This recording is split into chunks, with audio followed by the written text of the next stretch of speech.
السلام علیکم، آپ سبھی کا خیر مقدم ہے آپ کے اپنے YouTube channel SKN Urdu literature پر۔ آج کی ویڈیو ہے UGC نیٹ کے لیے ہے اور یہ ہمارا موک ٹیسٹ ہوگا، اور یہ موک ٹیسٹ ہے داستان سے۔ داستان میں ہے باغ و بہار سے ہم یہ موک ٹیسٹ ہے، اور اس میں کل 42 کوشچنس ہے۔ یہ ٹیسٹ ہمارا ٹیلی گرام چینل پر ہو چکا ہے سنڈے اسپیشل میں، اسے ہی ہم ویڈیو کی شکل میں بھی دیکھ لیں گے تاکہ آپ کو ذہن نشین ہو جائے۔ اس کے علاوہ باغ و بہار یہ UGC NTA کا فیوریٹ ٹاپک ہے۔ باغ و بہار سے بہت سارے کوشچنس بنے ہیں پچھلی بار، ابھی ایگزامس میں 5 نمبر کا پورا کے پورا پیراگراف آیا تھا اسی سے، تو یہ خاص اہمیت رکھتا ڈالیے۔ اس کا پارٹ 1 ہے، اور جیسے ہی میں کوئز کراؤں گی ویسے ویڈیوز بھی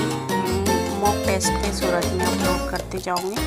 تو اگر آپ ہمارے چینل پر نہیں جڑے ہیں تو وہاں جڑ کر روزانہ کوئز سے استفادہ کر سکتے ہیں۔ لنک آپ کو ڈسکرپشن باکس میں مل جائے گا، یا پھر SKN اردو لٹریچر ٹائپ کر بھی یا سرچ کر آپ جوائن کر سکتے ہیں۔ پہلا کوشچن ہے باغ و بہار کس کی کتاب ہے؟ تو یہ باغ و بہار میر امن دہلوی کی کتاب ہے۔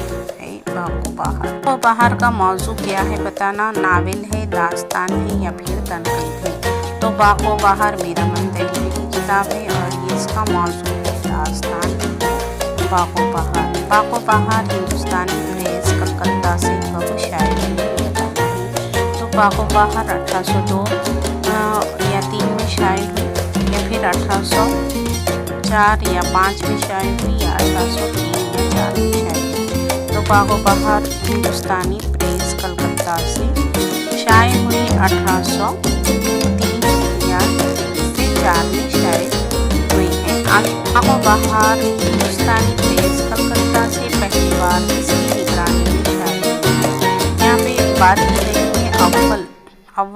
اول کی بات کی گئی ہے اس کوشچنس میں۔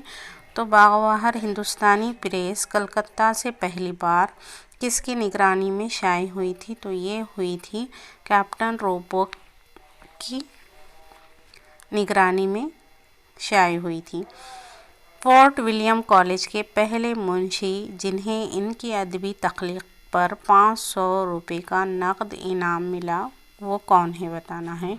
حیدر بخش حیدری ہے، میر بہادر حسینی ہے، یا میر امن دہلوی ہے؟ تو باغ و بہار پر ہی انہیں انعام ملا تھا۔ باغ و بہار پر 500 روپے ملے تھے کچھ، اور یہ پہلے منشی ہونے کا انہیں اعزاز حاصل ہے کہ یہ فورٹ ولیم کالج میں انہیں پہلے نقد اعزاز ملا ہے۔ باغ و بہار کے علاوہ میر امن نے اور کون سی کتاب لکھی ہے؟ تو باغ و بہار لکھی، یا پھر گنج خوبی لکھی، یا پھر طوطی نامہ لکھی؟ تو باغ و بہار کے علاوہ ان کی کتاب ہے گنج خوبی، یہاں پہ کٹ ہو گیا گنج۔ اور منشی میر امن کو کتنے روپے ماہانہ دیا جاتا تھا؟ منشی کے طور پر یہ فورٹ ولیم کالج میں کام کرتے تھے، تو انہیں ماہانہ کتنا دیا جاتا تھا؟ تو 40 روپے ماہانہ انہیں دیا جاتا تھا۔ اس کا رائٹ آنسر ہوگا بقول لطف بیاں کے لحاظ سے باغ و بہار سب سے عمدہ ہے۔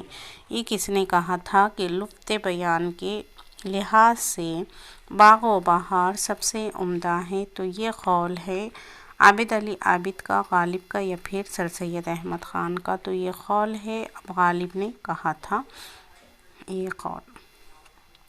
خدا نے مار کر پھر جلا دیا، یہاں پہ صنعت پہچاننا ہے، اور یہ جو جملہ ہے خدا نے مار کر پھر جلا دیا، یہ بھی باغ و بہار میں ہی ہے یہ، اور یہاں پہ صنعتیں استعمال کیے تھے میر امن نے بہت ساری، تو اس میں ہمیں صنعت ہی بتانا ہے۔ تجنیس ہے، اشتقاق ہے، یا پھر تضاد ہے؟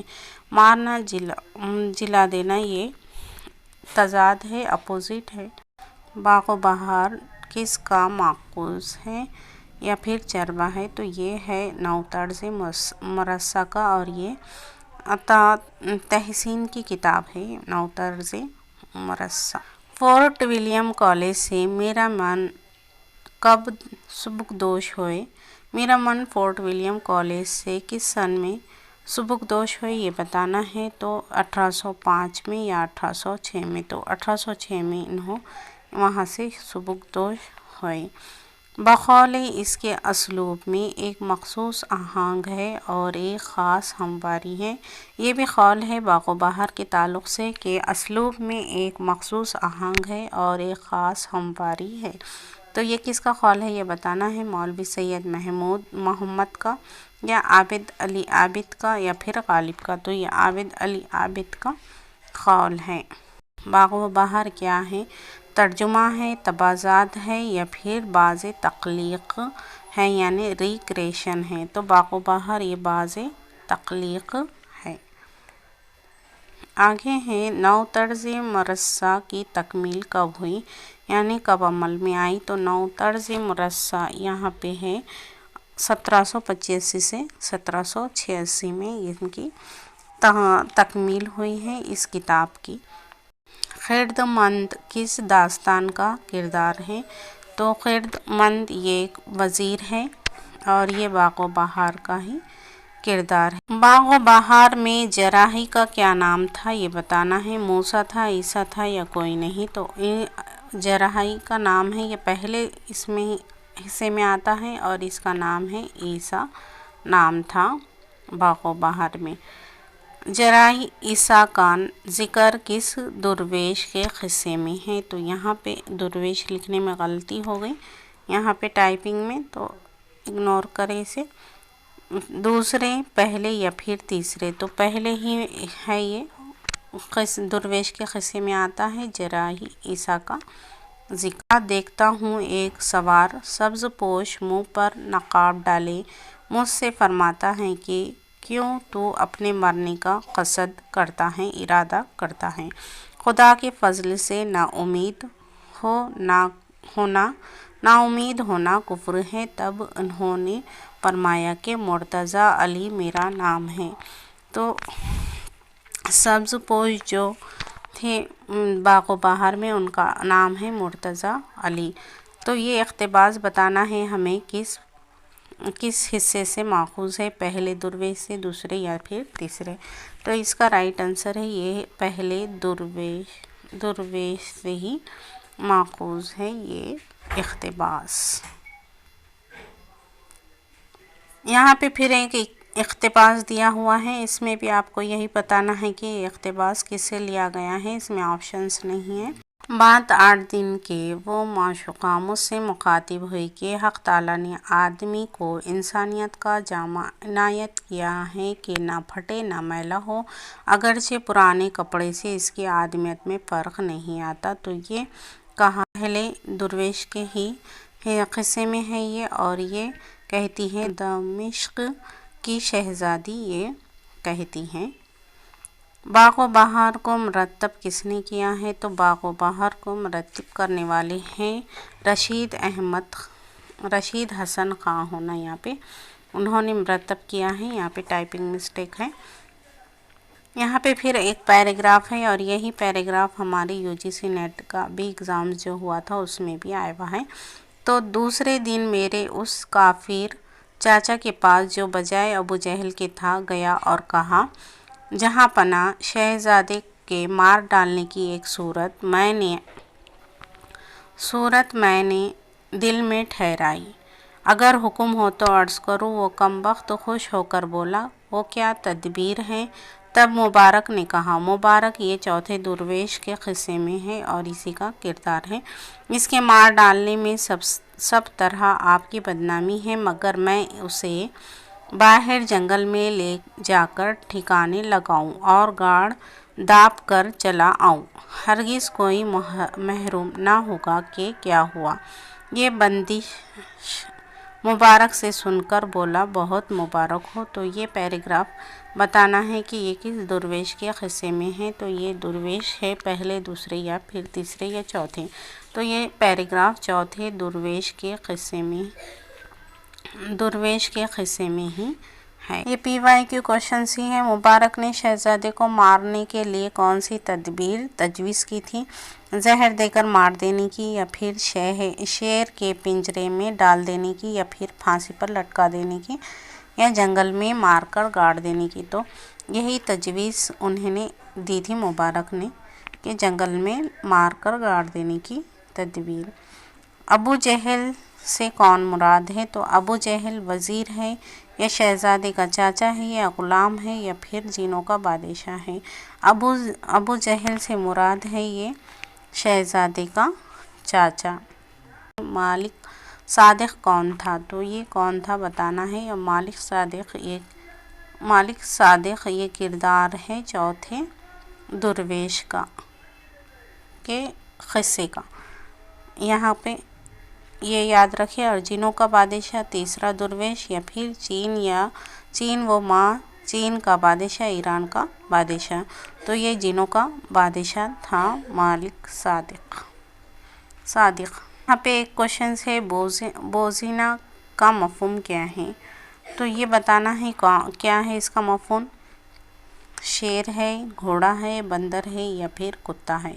تو بوزینہ کا مفہوم ہے یہاں پہ بندر ہے یہ۔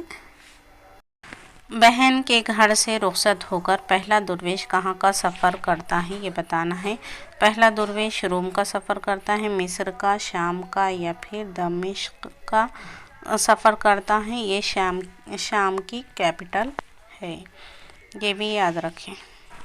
فورٹ ولیم کالج کب فورس میں آیا؟ یہ بتانا ہے۔ تو 4 مئی 1800 میں یہ فورس میں آیا تھا، Fort William college. Fort William college کی باقاعدہ بنیاد کب رکھی گئی ہے؟ یعنی باقاعدہ اس کا آغاز کب ہوا تھا فورٹ ولیم کالج کا؟ تو باقاعدہ آغاز ہوا 10 جولائی 1800 میں اس کا باقاعدہ آغاز ہوا تھا۔ فورٹ ولیم کالج کس کے خوابوں کی تعبیر تھا؟ جان گلکرسٹ کی، یا مولوی عبدالحق کی، یا پھر مارکوئس آف ویلزی کی۔ تو یہ انہی کی خوابوں کی تعبیر تھا یہ کالج۔ فورٹ ولیم کالج کہاں قائم کیا گیا؟ چین میں، لندن میں، امریکہ میں، مدراس میں، یا پھر کولکتہ میں؟ تو یہ قائم کیا گیا تھا کلکتہ میں قائم کیا گیا تھا یہ کالج۔ پہلا درویش کہاں کا رہنے والا تھا؟ روم کا، چین کا، یا عجم کا، یا پھر یمن کا تھا؟ یہ بھی ایک آپشن ہے، اور اس کا رائٹ آنسر یہی ہے، یمن کا رہنے والا۔ پہلے درویش کے والد پیشے سے کیا تھے؟ یہ بتانا تھا۔ ڈاکٹر تھے، وکیل تھے، یا پھر سوداگر تھے؟ تو پہلے درویش کے والد پیشے سے سوداگر تھے۔ خواجہ احمد کی کتنی اولادیں تھیں؟ یا خواجہ احمد پہلے درویش کے والد ہی ہیں، اور ان کی کتنی اولادیں تھیں؟ تو ان کے صرف 2 اولادیں تھیں، ایک لڑکا اور ایک لڑکی۔ لڑکا ایک تھا اور درویش جو ہے تو، اور لڑکی ایک تھی۔ یوسف سوداگر کا ذکر کس درویش کے قصے میں ہے؟ تو پہلے میں، دوسرے میں، یا تیسرے میں؟ تو یوسف سوداگر کا ذکر بھی یہ ہے پہلے ہی درویش کے قصے میں ہے، یوسف سوداگر کا ذکر۔ اس میں یہ بتانا ہے کہ یہ پیراگراف کس کا ہے، کس درویش سے لیا گیا ہے۔ تو یہاں پہ ہے، قرض آدمی کا شیطان آدمی ہے، ہر دم کے کہنے سننے سے اپنا بھی مزاج بہک گیا، شراب، ناچ اور جوئے کا چرچا شروع ہوا، پھر تو یہ نوبت پہنچی کہ سوداگری بھول کر تماش بینی کا اور دینے لینے کا سودا ہوا۔ اپنے نوکر اور رفیقوں نے جب یہ غفلت دیکھی جو جس کے ہاتھ پڑا، الگ کیا، گویا لوٹ مچا دی۔ تو یہ پیراگراف پہلے درویش کے ہی ہے، یعنی پہلے حصے میں ہی ہے، پہلے درویش کے حصے میں ہی یہ پیراگراف ہے۔ کے انتقال کے بعد کے یہ حالات بیان کیے گئے ہیں اس پیراگراف میں پہلے درویش کے۔ یہ سرگزشت میرے ذرا کان دھر سنو، مجھ کو فلک نے کر دیا زیر و زبر سنو، جو کچھ کے پیش آئی شدت میرے تئیں، اس کا بیان کرتا ہوں تم سر بسر سنو۔ تو یہ دو اشعار کس حصے کی شروعات ہے؟ ان اشعار سے تو یہ بتانا ہے پہلے میں، دوسرے میں یا پھر تیسرے میں۔ تو پہلے ہی حصے میں یہ شروعات ہوتی ہے قصے کی۔ اے بیرن تو میری آنکھوں کی پتلی اور ماں باپ کی موئی مٹی کی نشانی ہے، تیرے آنے سے میرا کلیجہ ٹھنڈا ہوا، جب تجھے دیکھتی ہوں باغ باغ ہوتی ہوں، تو نے مجھے نہال کیا۔ بیرن کے معنی میں آئیں گے پیارا، عزیز یا پھر بھائی۔ تو یہ پیراگراف میں بتانا ہے یہ بات کس نے کس سے کی ہے۔ پہلے درویش کی بہن نے اپنے والد سے کہی ہے، یا پھر درویش نے اپنی بہن سے کہا ہے، یا بہن نے درویش سے کہا ہے۔ تو بہن نے پہلے درویش سے ہی کہا ہے، یہ یاد۔ اردو نثر لکھنے والوں میں میر امن نے باغ و بہار لکھا، سب پر فوق لے گیا، یعنی فوقیت لے گیا۔ حقیقت میں نظم رکھنے میں جیسا کمال میر کو ہے، نثر لکھنے میں ویسا کمال میر امن کو ہے۔ تو یہ بات کہی تھی سر سید احمد خان نے۔ تو یہ تھے ہمارے کچھ کوشچنس، امید کرتی ہوں کہ آپ کو پسند آئے ہوں گے، اور اس کے علاوہ آپ کو امتحان میں بالکل ہیلپ فل رہیں گی یہ ویڈیو۔ خدا حافظ۔